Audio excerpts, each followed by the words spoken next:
Esta es la historia de los hermanos Carpenter. Empezaremos por decirles que detrás de la magnífica voz de Karen Carpenter se escondían muchos problemas emocionales. Karen Carpenter es sin duda una de las mejores voces femeninas de todos los tiempos. Ella nació el 2 de marzo de 1950 en New Haven, Connecticut, Estados Unidos. Junto con su hermano formarían un dúo tan importante en la historia de la música moderna que es imposible pasar inadvertido. Karen y su hermano nacieron en un hogar amante de la música y contaban con una gran discoteca en su casa donde se encontraban discos de jazz, rock, música clásica. Sus padres apoyaron a sus hijos en el desarrollo de sus talentos musicales. Richard era abiertamente el favorito de su madre y ella lo favorecía en todo, mientras que Karen era una niña multitalentosa que llegó a jugar muy bien el béisbol. De pequeña practicaba junto a los amigos de Richard y cuentan que Karen jugaba mejor que su hermano. Normalmente era escogida para jugar antes que él. Esto le provocó un fuerte conflicto con su madre. Richard mostró interés por tocar el acordeón y posteriormente se animó a aprender a tocar el piano. Karen, por otro lado, no se animaba a tocar ningún instrumento hasta llegar a su adolescencia, pero tenía mucha afición por escuchar música de todo tipo. Pasaba largas horas escuchando la radio y sus discos favoritos. Cuando las habilidades de Richard se fueron desarrollando, la familia se mudó a California para impulsar su carrera musical. A pesar de que Karen no quería hacer ese cambio, su opinión no importaba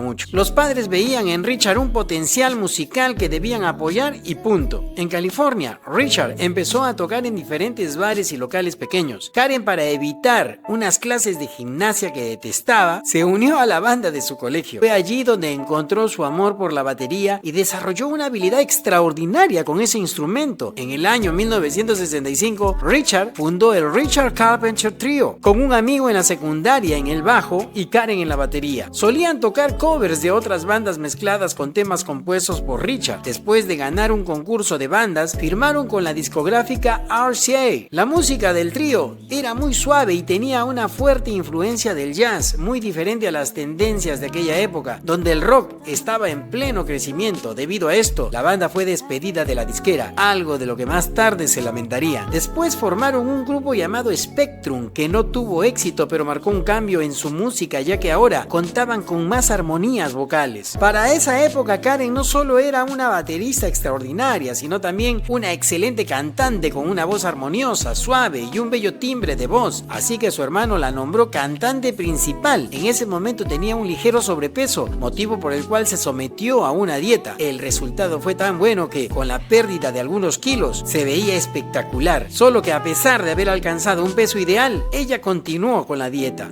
En los primeros meses de 1969, los hermanos tuvieron ese golpe de suerte que necesitaban. Un amigo llevó una cinta de ellos a A&M Records, un sello discográfico propiedad del famoso trompetista Herb Alpert. Alpert se enamoró de inmediato de la voz de Karen y los contrató al instante. El 9 de octubre de 1969 lanzaron su primer álbum, Offering, también conocido como Chicken Torrey en algunos países. La mayoría de las canciones eran cantadas por Richard. El disco fue un total fracaso y los directivos de A&M Records pidieron a Alpert que despidiera al grupo, pero él no estaba dispuesto a hacerlo y les dio una oportunidad más. El mundo se lo agradecería más adelante. Alpert les sugirió grabar una canción que había sido editada sin éxito por varios cantantes, pero él creía que con la voz de Karen y haciendo algunos arreglos, el tema podía tener éxito, y así fue. El 14 de mayo de 1970 publicaron la canción Close to You. El éxito fue total y abrumador, sorprendiendo a los directivos de la disquera, ya que rápidamente el sencillo vendió 3 millones de copias y el 25 de julio de 1970 la canción se ubicó en el número 1 de la lista Billboard Top 100 y en el 6 del Reino Unido. Esta canción se convertiría en el primer número 1 de los hermanos. A finales de 1970, Richard escuchó una tonada corta en un comercial que llamó su atención y la usó para escribir la canción Apenas hemos comenzado. El tema fue lanzado el 21 de agosto de 1970. And yes, we've just begun.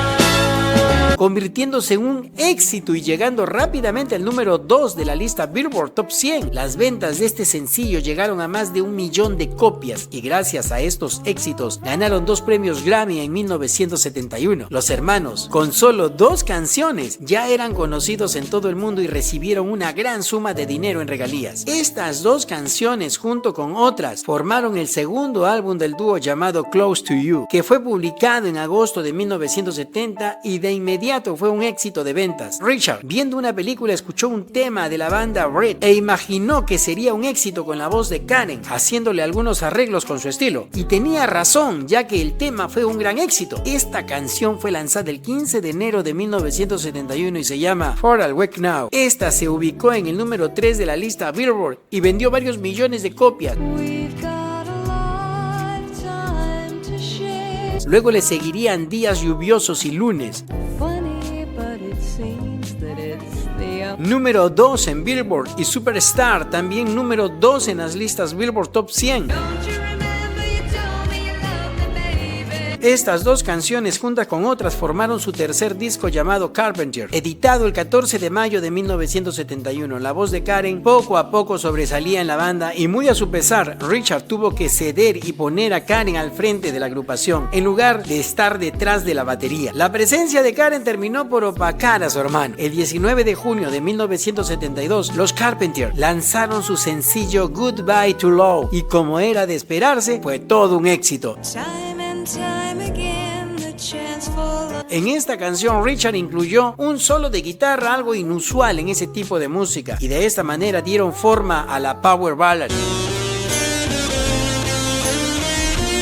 La canción fue incluida en su siguiente álbum llamado A Song for You, publicado el 22 de junio de 1972. Este disco tendría varios éxitos que llegarían entre los 20 de Billboard Top 100. Muchos críticos de música decían que la voz y la calidad como intérprete de Karen era lo que resaltaba en las canciones, sin importar lo que cantara. Pero detrás del éxito no todo era color de rosa. Debido al estrés de la fama y las presentaciones, Richard tomaba pastillas para dormir y otras sustancias permitidas en aquellos tiempos. Karen, por su parte, leyendo una crítica en la que mostraban una foto de ella con el título que decía "Estrella que gana fama y peso", estuvo de acuerdo con el artículo. Este comentario la llevó a seguir una dieta que la llevaría a tener un peso difícil de imaginar. A pesar de todo esto, Richard siguió trabajando mucho, muy duro para aprovechar el momento y la creatividad que les daba sus frutos. Parecía que lo que hicieran iba inmediatamente a los primeros lugares de las listas. El 1 de mayo de 1973 publicaron Now and Then. Las canciones Yesterday, Once More llegarían al número 2